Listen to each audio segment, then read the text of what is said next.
Welcome back for week 2 of the Coyote Net Report. I'm here with Coach Leanne Williamson. And Coach, a tremendous weekend here at home inside the Sanford Coyote Sports Center. 3-0 weekend, wins over Northeastern, California, and Northern Colorado. Just a quick overall summary of this weekend. I mean, I think it was a really good team weekend. It was exciting to be home in front of our home fans. The atmosphere was awesome, and I think just to be able to see our players so comfortable, on their home court so early on in the season was a really good sign for us for obviously weeks to come when we do return back home. 3 really good quality wins for our team, and 3 wins against 3 teams that play the game very differently. So I think it was really good to see our team adjust so well to different offenses, different defenses, and really be able to, I think, dictate the game in a lot of situations. You came back winner on Northeastern to start the day on a Friday, came back against California Friday night and was able to overcome some adversity a little bit in the California. I mean, every set was tied at 23, and came back from dropping that first set to win the last 3.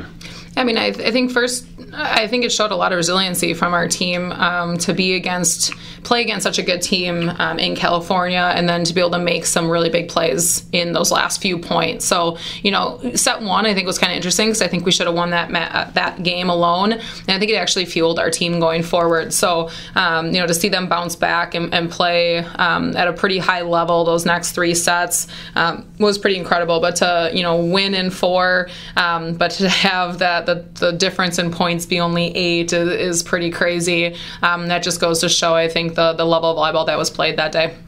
And you come right back Saturday, turn around quickly and face some resiliency from Northern Colorado, dropping a set again, but obviously mentally fought through it and got the win. Yeah, I mean, Northern Colorado is one that I think, we're happy that we got the win, but that's one of those wins that we weren't exactly happy with how we played the entire match.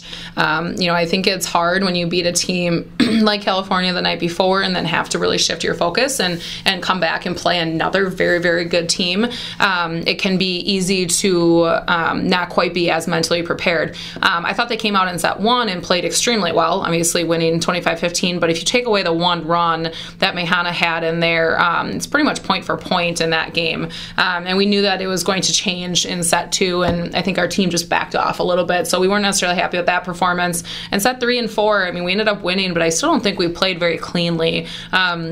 We were able to create some leads, but then let them back in was just some, I think, without a better term, bonehead plays at times. But I think that just goes to show that our team can not always play as clean as they are able to, and yet still find ways to win. Haley Dotseth came up huge for us towards the end, and I think really solidified the win in that way. And I mean, that's what seniors are supposed to do. Haley was named tournament MVP, matched her season high with 18 kills in back-to-back matches, both against California and Northern Colorado. Probably deserving of being the MVP, obviously. I mean, definitely. I think it was probably without a doubt, who it should have gone to. And, I think offensively she's doing some great things. Obviously, she's scoring at a high rate. She takes a lot of swings for us, when we're out of system. But, I think what makes her such a good player is just her all-around play. She's playing really good defense for us. She averaged over 3 digs per set this weekend. Even her blocking has gotten a lot more consistent, and she takes a lot of service balls for us. So, I mean, she's kind of that all-around player that we really rely on in some tough situations, and she definitely stepped up to plate this weekend. And also making the all-tournament team were Ann Rasmussen and Taylor Wilson.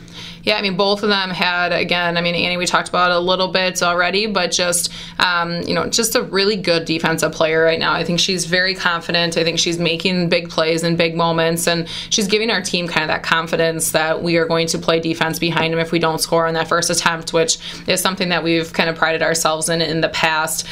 So I think for her, definitely something that was deserved, and I think our team would stand by that as well, just because she is so important for us. Taylor, I think, really came out and did some great things, obviously against Northeastern. Had 15 kills. She led her team, hit 625, which is just an amazing number. And then against Northern Colorado, hit 333 with 12 kills. She didn't necessarily struggle, I would say, against California, but had a little bit of a harder time scoring. Still hit 250 with 7 kills, but she's moving the ball around well. She's following our game plan, and I think she's somebody that our setter really trusts in some of those clutch moments, even though it is a little bit of a higher risk set. So, I think both Ann and Taylor, again, are well deserving of that award, and yet, I think that there's still plays and moments that they'd love to have back. And you look at overall, it goes back to Madison Jurgens, her second weekend as being the gal in charge of all that, and I look at your quick here hitting stats, you got 1, 2, 3, 4, 5 girls hitting over 240. Yeah, I think you look at, for us, we look at team stats a lot, and, our lowest hitting percentage match was against Northern Colorado, which isn't necessarily a surprise, and we still hit 233 as a team, and then to hit 252 against Cal, and over 300 against Northeastern, I think says a lot about what Madison is doing and the positions that she's putting our hitters in. Obviously the hitters do have to capitalize, but, it really starts with that, with the ball that she gives them. So I think she's done a great job.